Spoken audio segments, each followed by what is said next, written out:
Hello বন্ধুরা, কেমন আছো? আশা করি সকলেই ভালো আছো। আমি তোমাদের প্রিয় আপু আবারও চলে আসলাম নতুন একটি গল্প নিয়ে।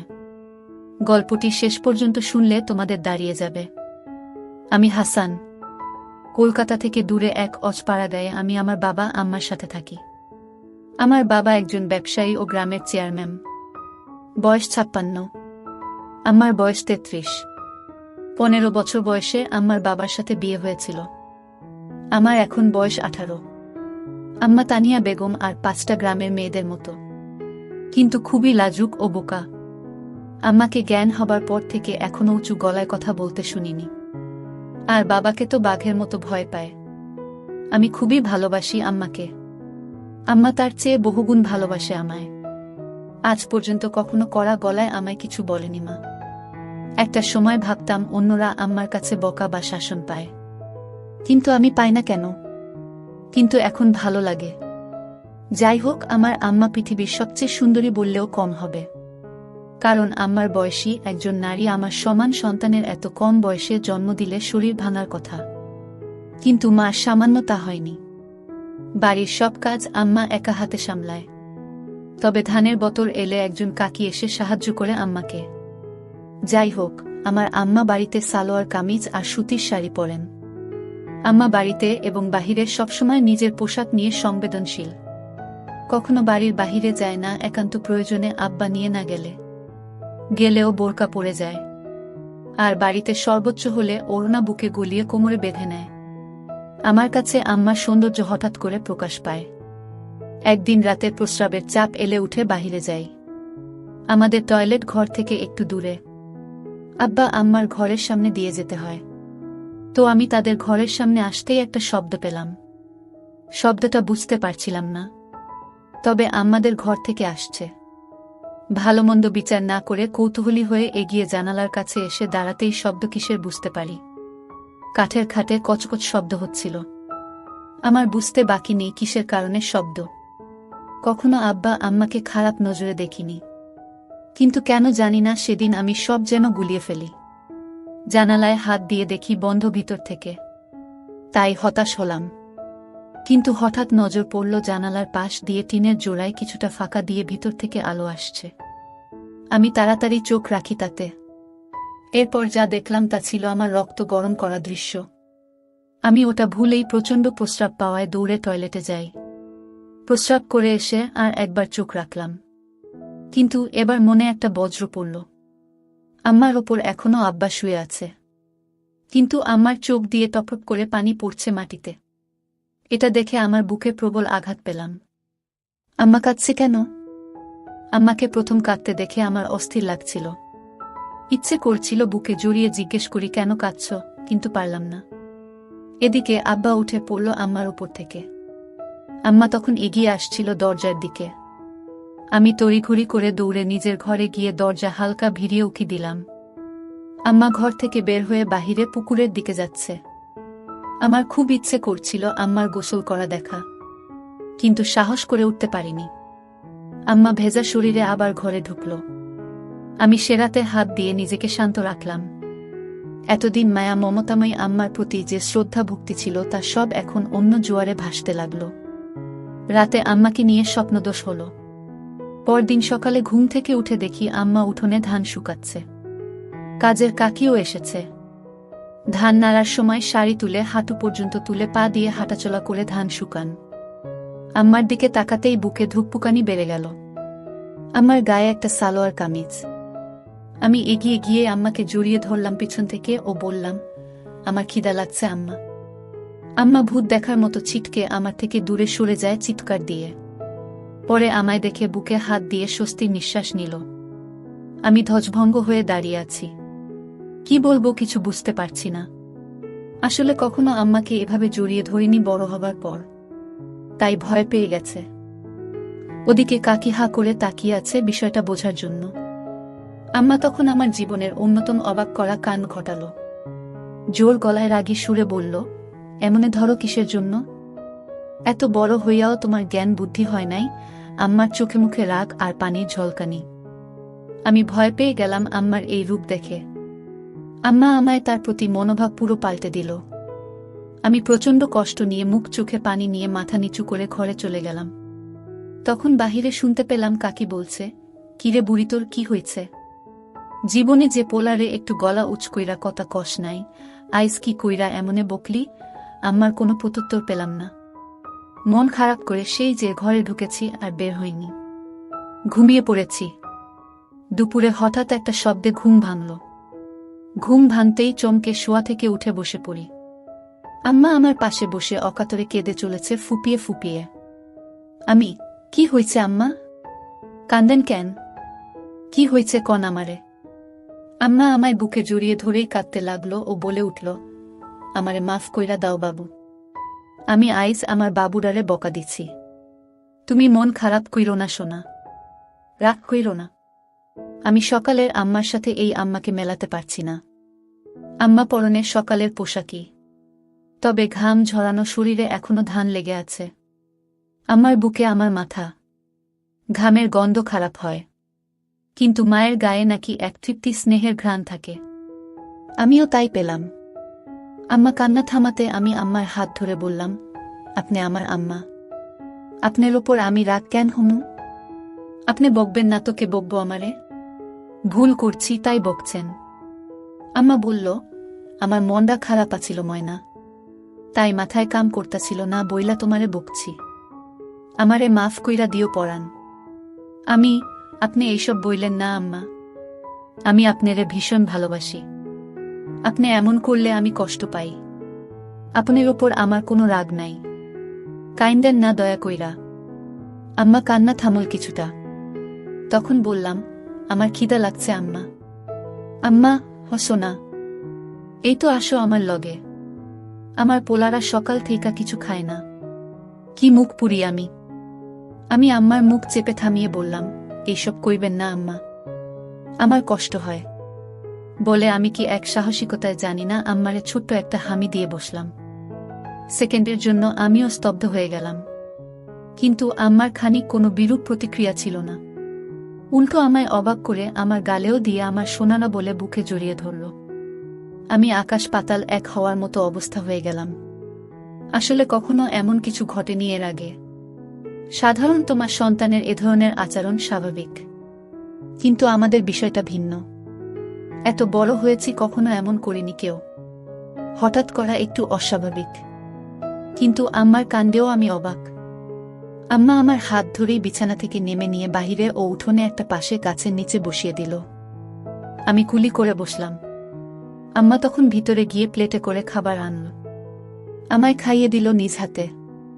মাঝে হঠাৎ আবার কেঁদে দিল আমার দিকে চেয়ে আমার গালে হাত রেখে। আমি, আবার কান্তাছেন? আপনি এসব ভুইলা যান। আমি না আপনার পোলা, আমারে ভালোবাসেন বইলাই তো বকছেন। নাইলে বকতেন না তো। আমি আম্মার চোখ মুছে দিলাম। তারপরও থামে না। আমি, আর খামো না আপনি কানলে, আমি উঠে চলে যাচ্ছি। তখনই আম্মা আমার হাত ধরে বসিয়ে দিল ও বলল, আচ্ছা আর কানমু না, বসো বসো। আমি মার চোখ ভালো করে মুছে দিয়ে আবারও হামি দিলাম। প্রথমবার দিয়ে সাহস বেড়ে গেছে। মা এবারও কিছু বলল না। মুচকি হেসে আমার প্রতি স্নেহ প্রকাশ করল। আমি বুঝলাম মা অপরাধ বোধে আবেগী হয়ে গেছে বলে এই আচরণ। যাই হোক, স্বাভাবিকভাবেই নিলাম। খেয়ে উঠে গোসল করে এলাম নদী থেকে। বাড়িতে ঢুকে দেখি আম্মা গোসল করে কাপড় নাড়ছিল উঠানে। গায়ে একটা নীল শাড়ি, ভেজা চুলে গামছা বেঁধে খোপা করে কাপড় নাড়ছে। তখনই আরেক কাহিনী ঘটল। আমার চোখ আটকে গেল মার পেতে। জীবনে মার দিকে এভাবে তাকাইনি বলেই হয়তো এত সুন্দর আমার নজর এড়িয়ে গেছে এতদিন। আমি তাকিয়ে আছি একধানে পেটের দিকে। মা তখন আমায় দেখে ফেলে ও তাড়াহুড়া করে পেট ঢেকে ফেলে। আমার খুব লজ্জা পেল বিষয়টাতে। বিব্রত হলাম, মার কাছে ধরা পড়ে। কিন্তু মা কিছু বলল না। কয়েকদিন চলে গেল। হঠাৎ আরেকদিন রাতে উঠে টয়লেটে যাই। তখন আবার আম্মার কণ্ঠ ও খাটের কচকচ শব্দ পেয়ে থমকে যাই। কেন জানি না ভুলেই গেছিলাম এই বিষয়টা। এই দুদিনের কথা ভেবে নিজেকে একবার গালি দিলাম, কেন দেখলাম না। রীতিমতো জানালার পাশের ফাঁকায় চোখ রাখতেই আবার সেই দৃশ্য। আম্মার চোখে মুখে ঠিক আগের মতোই নিরস চাহনি। একদম নিস্তেজ লাশের মতো পড়ে আছে, আর আব্বা আপন মনে কাজ করে চলেছে। আমি আর সামলাতে পারলাম না, ওখানেই হাত দিয়ে শান্তি করে নিলাম। কাজ শেষে আব্বা আগের মতোই উঠে দাঁড়িয়ে যায়। আব্বাকে দেখে আজ এক প্রকার রাগ হলো। কেন এই বুড়ো যে আমার আম্মার মতো এক রূপবতীকে পায় তা আমার বুদ্ধিতে আসে না। এই বুড়োর সাথে এমন মেয়ে বয়সী নারীকে মানায় না। থলথলে ভুড়িওয়ালা পেট নিয়ে কোনো লাভই হচ্ছে না, তা ক্লাস 1-এর বাচ্চাদেরও বুঝতে বাকি থাকবে না। আম্মা খাট থেকে নেমে আঁচল ঠিক করতে লাগল। আমি বুঝলাম বের হবে, তাই দ্রুত ঘরে গিয়ে দরজায় উকি দিলাম। আম্মা দরজা খুলে বের হলো। দরজা খুলে হঠাৎ কেন জানি না থেমে গেল কিছু সময়। এরপর হঠাৎ মুচকি হেসে মুখটা লাজুকোতা করে হাতে থেকে লজ্জা প্রকার দিল। আমি বুঝলাম না কেন এই কাণ্ড। মাত্র যে নারী তার অপূর্ণ কর্মকাণ্ড সেরেছে, সে কিভাবে এমন খুশি। যাই হোক, 7-5 ভাবতে ভাবতে আম্মার আসার অপেক্ষা করছি। দেখি আম্মা বাথরুম থেকে ঘরের দিকে আসছে। এমন সময় আমার চোখ উল্টে যাবার জোগাড় হলো আম্মাকে এই অবস্থায় দেখে। আমি কখনো কল্পনাও করিনি আম্মার এরূপ দর্শনের সৌভাগ্য আমার হবে। উঠোনের বাতি জ্বলছে, সেই আলোয় আম্মার গায়ে পানির বিন্দু চকমক করছে হীরার মতো। হঠাৎ আম্মা তার ঘরের সামনে এসেই থেমে গেল। আমার দিকে আম্মার মুখ, আচমকা হাত তুলে আড়মোড়া ভাঙার মতো করল, আর তার জন্য আরো ভালো লাগছিল। হঠাৎ আবার ঘুরে দাঁড়াল আম্মা। এটা দেখে আমার হুঁশ হারাবারই অবস্থা। আম্মা ঘরের ভিতরে ঢুকে গেল। এদিকে আমার কি আর শান্ত থাকার জো আছে? আজও আমি হাত দিয়ে নিজেকে শান্ত করে নিলাম। সকালে উঠলে দেখি অনেক বেলা। রোদের আলোয় ঘুম ভাঙল। উঠে বাহিরে বেরিয়ে দেখি কাজের কাকি আর আম্মা গল্প করছে আর ধান সিদ্ধ করছে। আমি গিয়ে তাদের সামনে দাঁড়ালাম। কাকি বলল, আপনি উঠছেন? এত বেলা কইরা কেউ ঘুমায়? আমি মুচকি হাসলাম। আম্মা, যাও মানিক হাত মুখ ধুইয়া আসো, খাইতে দেই। বলেই আম্মা আমায় অবাক করে দিয়ে কাকির সামনেই আমার হাত ধরে নিজের দিকে টেনে হামি দিল ও মাথায় হাত বুলিয়ে দিল। আমি অবাক, ওর সাথে লজ্জাও পেলাম কাকির সামনে বলে। আমি চলে যাই, হাত মুখ ধুয়ে এসে খাই। গ্রামে একটু ঘুরে বাড়ি এসে দেখি কাকি চলে গেছে। আম্মা বসে আছে মাদুর পেতে। আমি, আম্মা, এমনি কইরা মাইনসের সামনে এসব দেন কেন? আম্মা খিলখিল করে হেসে দিল ও বললইস, শরম পায় আমার মানিক। কেন খারাপ লাগে? আমি খারাপ কেন লাগব? কিন্তু মাইনসের সামনে এসব ভালো লাগে না। আপনি আর এমন করবেন না। আম্মা, ইচ্ছা ময়না আর করুন না। এখন কি খাইবা? আমি মনে মনে বলি তোমাকে খাবো, কিন্তু তা তো আর বলা যাবে না। তাই বললাম, আপনি আমারে ভাত খাওয়াই দিবেন আম্মা? আম্মা, দিমো না কেন? আমি এখনই আইতাছি। আম্মা ভিতরে গিয়ে খাবার নিয়ে এলো। বসার সময় বলল, এই গরমে এইসব বস্তু পিণ্ডা আছো কেন? শার্ট খোলো। গরমে আর গায়ে কিছু দেওয়া লাগবো না। বেড়া মানুষ, খালি গায়ে থাকলে কিছু হয় না। আমি শার্ট খুলতে খুলতে একদম স্বাভাবিকতা নিয়ে প্রশ্ন করলাম, যেন অবুঝ ছেলে। আমি, আচ্ছা আম্মা, আপনার গরম লাগে না? আপনার গায়ে তো আমার থেকেও বেশি কাপড়। আম্মা মুচকি হেসে লোকমা গালে দিয়ে বলল, বেডি মাইনসের এমন পইরা থাকুন লাগে শোনা। আমি, কেন? বেড়াগো শরীর আছে, বেডিগো নাই? এমন কেন? আম্মা প্রশ্ন শুনে মুখের ভাব ভিন্ন ও রহস্যময় করল, কিন্তু উত্তর দিয়ে বলল, কিছু কারণ আছে সোনা, বেডি আর বেড়াগো গতর এক না। তুমি খালি গায়ে থাকলে কোনো কিছুই হইব না, কিন্তু আমি খালি গায়ে হইলে সবাই ফ্যালফ্যাল কইরা চাইয়া থাকব। আমি, কেন চাইয়া থাকব কেন? আম্মা এবার একটু নাছোড় বান্দা অবস্থায় পড়ে গেছে, কিন্তু সে কেন জানি না আমায় থামিয়ে অন্য কথাও বলছে না। আমার প্রশ্নের উত্তর দিচ্ছে। কেন করছে সেটা আমার কাছে বিষয় না। আমার ভালো লাগছিল তাই আমিও বলেই চলেছি। আম্মা, আচ্ছা তোমাগো কি বুক বড়? বেডিগো বড় বুক থাকে, তাই চাইয়া থাকে। আমি আবার অবুঝ হয়ে বলি, বুক তো আছে। বেডি মাইনসের বুক থাকে বাচ্চাগো দুধ খাওয়াইতে। এইটা ধাইকা রাখুন লাগবো কেন? আম্মা আমার কথায় 1 সেকেন্ড চুপ করে বলল, দুধ খাওয়ানোর লাইগা। কিন্তু এইটা হইল সুন্দর একটা জিনিস যা বেড়াগো দেখান লাগে না। আমি তো দেখছি কত। আমি তো আপনার দুধ খাইয়াই বড় হয়েছি। আম্মা প্রথমে অবাক হলেও আমার কথার মানে বুঝে বলল, তুমি আমার পোলা। ছোট থাকতে সব মাই সন্তানরে দুধ খাওয়ায়। তুমি দেখলে সমস্যা নাই। আমি এবার মাত্রা ছাড়িয়ে একটা প্রশ্ন করলাম, আচ্ছা আম্মা, এখন আপনি আমারে দুধ খাওয়ান না কেন? আম্মা চোখ বড় করে বিস্ময় প্রকাশ করল, কিন্তু রাগেন না, অবাক হয়ে। ভেবেছে আম্মা আর উত্তর দিবে না। তবে আম্মা আমার ধারণা ভুল প্রমাণ করে বলল, এখন তো আম্মার নাই শোনা। আমি আম্মার বুকের দিকে আঙুল ইশারা করে বলি, যে আছে। না এখন কেন? নাকি আমি বড় হয়েছি দেখা আমারে আর ভালোবাসেন না? আম্মা আমার প্রশ্ন শুনে হেসে দিয়ে বলল, পাগল পোলা আমার। মায়াগো শৈলে বাচ্চা হওয়ার কয় বছর পর দুধ শেষ হইয়া যায়। আমি তো সুযোগ পেয়ে ধরে বসি। আমি দেখতাছি আপনার আছে, আর আপনি কন নাই। ততক্ষণে আমার খাওয়া শেষ। আম্মা হাত ধুয়ে ফেলেছে।